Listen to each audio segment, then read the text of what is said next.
Arrête de penser que l'onction est seulement là pour te faire tomber à l'église. Toute onction qui te fait tomber à l'église, mais qui ne t'élève pas en société, c'est une fausse onction. L'onction doit t'élever en société. L'onction doit te révéler. L'onction doit t'amener à un autre niveau.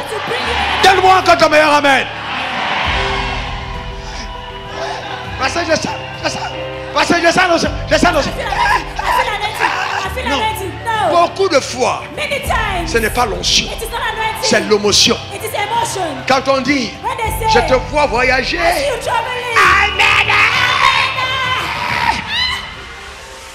Je vois le mariage tomber sur toi.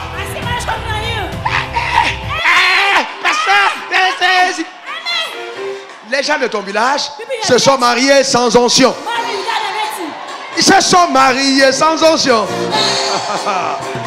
Ah, sans onction. Ils ont créé des sociétés sans onction. Mais toi, tu as l'onction. Tu iras plus loin que le diable. Personne ne saura t'arrêter. Tu accomplis des exploits. Parce que toi, tu es une nouvelle création en Jésus-Christ. Donne-moi ton meilleur amen. Quelqu'un dise encore amen.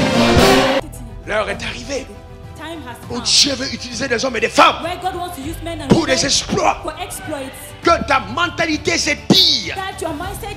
Que ta mentalité s'étire.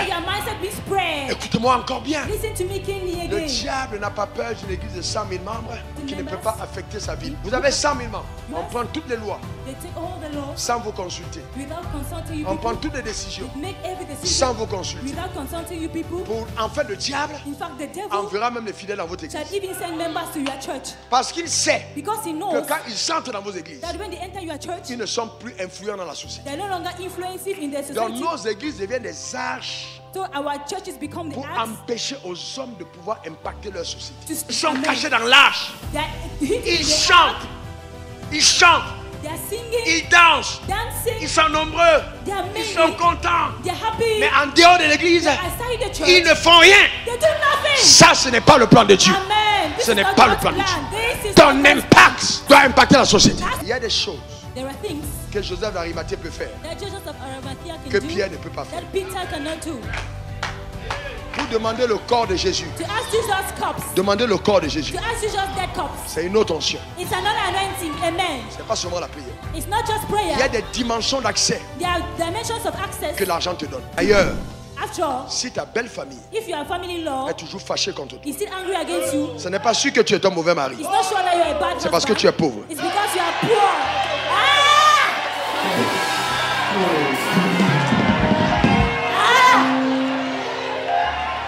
Parce que quand tu as un peu, on dit mais toi aussi, supporte, non? Tu penses que supporte quand même, c'est quoi ça? Supporte. Tu es la seule personne à qui on fait ça. Est-ce que tu connais ce que ton père m'a fait? Tu connais ce que le conseil là, on donne ça à une fille. Quand le mari a un peu, par la foi. Faut pas être là, tu calcules une femme qui travaille et puis maintenant tu commences à dire Dieu m'a dit c'est ma femme. Aucune femme sur cette terre ne se soumet à un homme dont sa capacité financière dépasse celui de l'homme. C'est une soumission trafiquée. Ce n'est pas dans le cœur là, c'est pas ça. Parce qu'il y a des femmes qui épousent des hommes sous réserve. Elles épousent l'homme sous réserve. Le temps passe. Le temps passe. Elle vieillit déjà. Elle dit si je ne le prends pas, je vais faire comment?